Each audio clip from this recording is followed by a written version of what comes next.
flash. Is it really possible? Well, hopefully today you will pick up some tips on how you can make some dinners in a flash. My name is Holly Shear, and I'm a registered dietitian with MHealthy.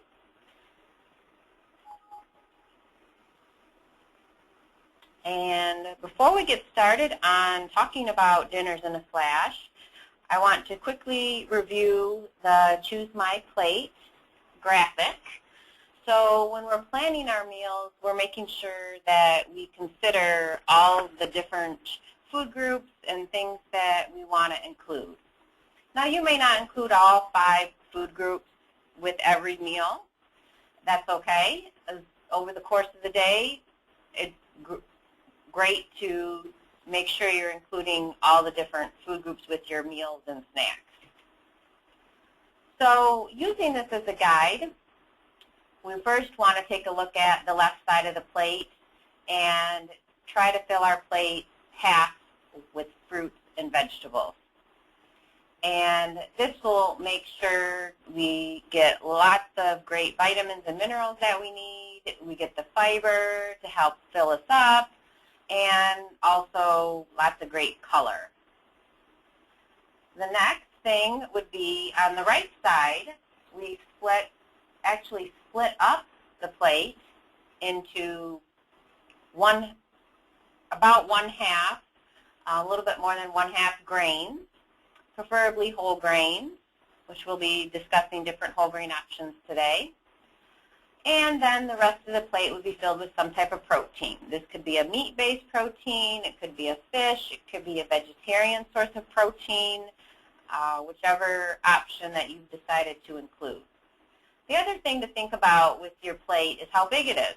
Over the years, our plates have gotten much bigger, not like your grandma's china. So 10 inches is a good guide. If you don't have a 10-inch plate, maybe use a side plate as your meal, and for your meal, that will help reduce your portion, or just be aware if your plates are large that you don't have to fill it. All right, so where's a good place to get started when thinking about preparing meals in a flash? Well, you do have to do some planning ahead of time to make this happen. So number one, you want to keep some standard staples on hand at all times.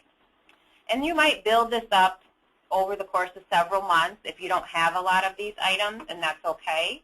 The idea is that you would be able to put together a quick meal, even if you hadn't planned before you went to the grocery store. You would just always have certain items on hand that could make a quick dinner. A handout that is included in your materials is our Well-Stocked Kitchen handout. And this just goes through the different areas of your pantry, freezer, refrigerator, as well as different food groups like grains and meats, and identifies things that you may want to keep on hand. So the fresh meat, of course, if you're not using it by the expiration date, you want to make sure to put it in the freezer. And the dairy products, you need to make sure you're monitoring closely the expiration dates and not keeping too much of a stock if you don't go through them that quickly.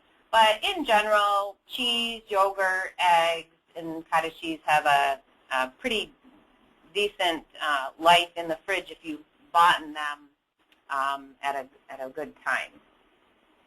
So your condiments, and then you have your different canned options. In this area, we always recommend lower sodium or no added sodium options are the best. You can rinse some of these items, like the vegetables and the beans, that will help reduce the sodium.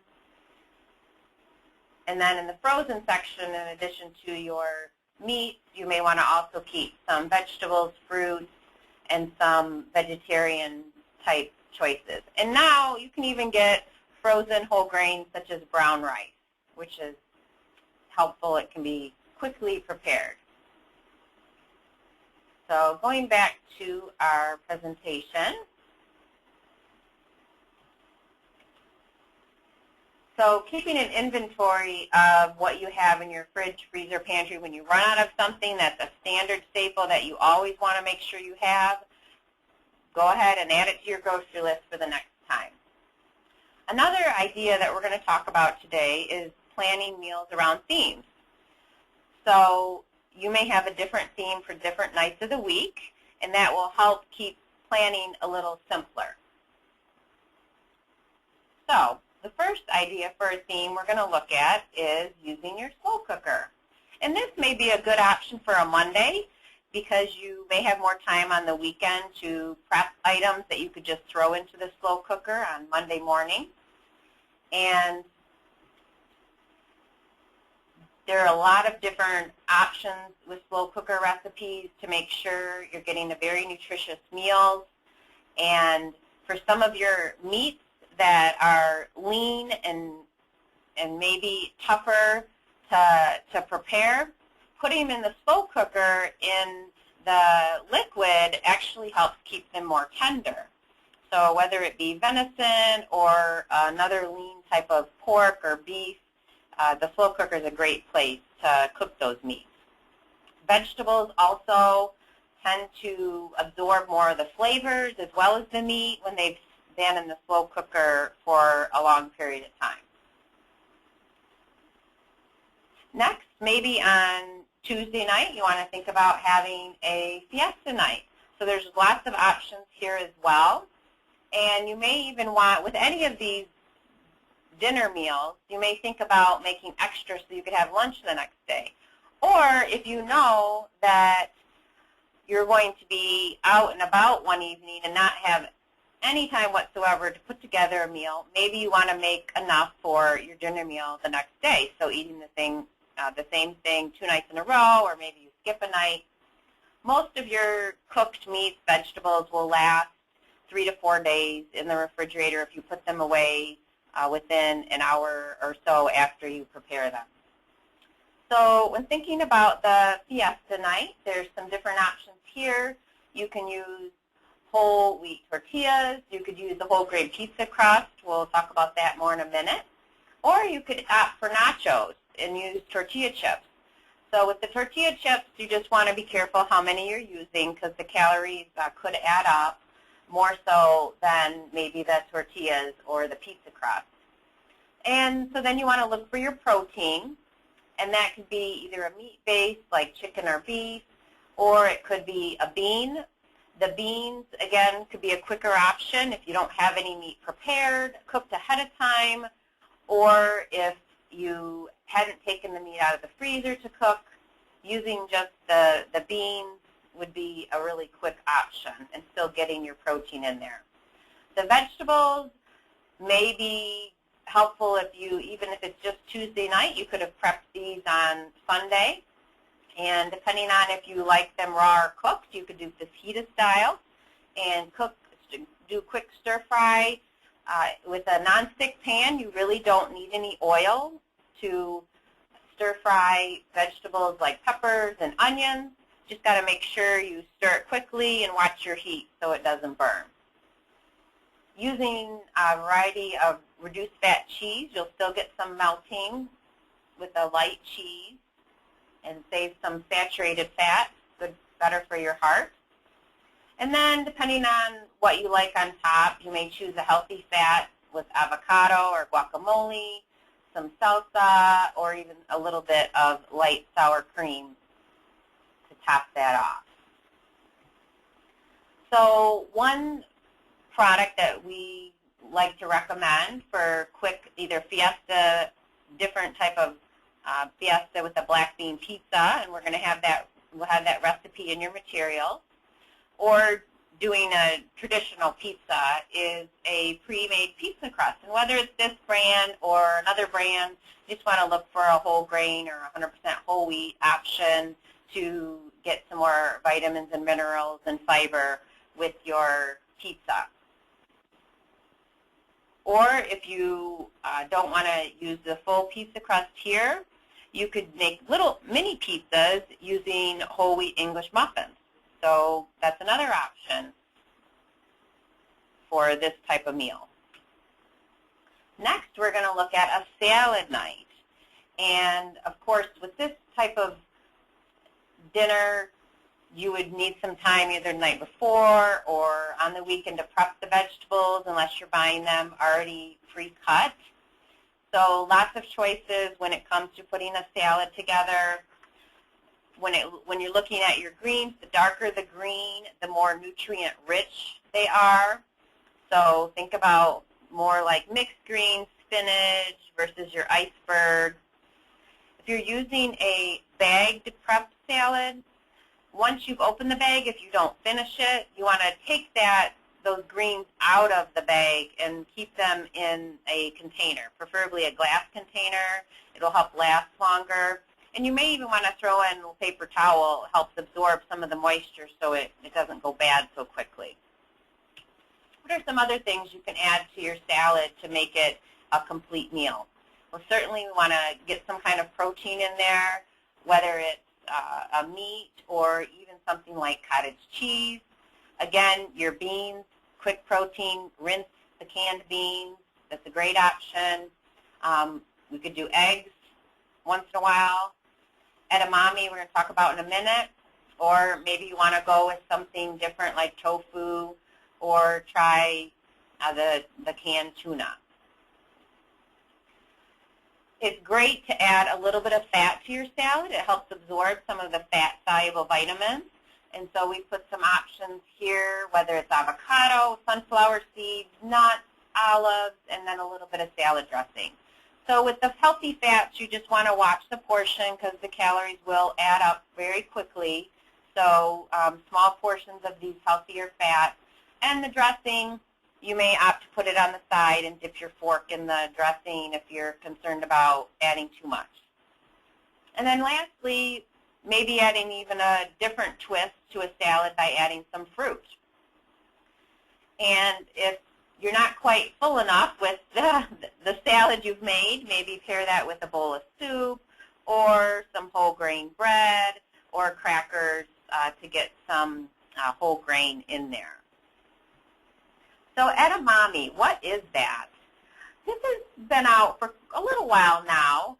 It's actually soybeans, and you typically see them in the freezer. You can buy them in the pod like you see here, or you can buy them already shelled. So you don't want to eat the pod. You just eat the soybeans inside. A lot of people just like to eat them plain. They're a traditional Asian type dish. They do add some seasoning, soy sauce to them.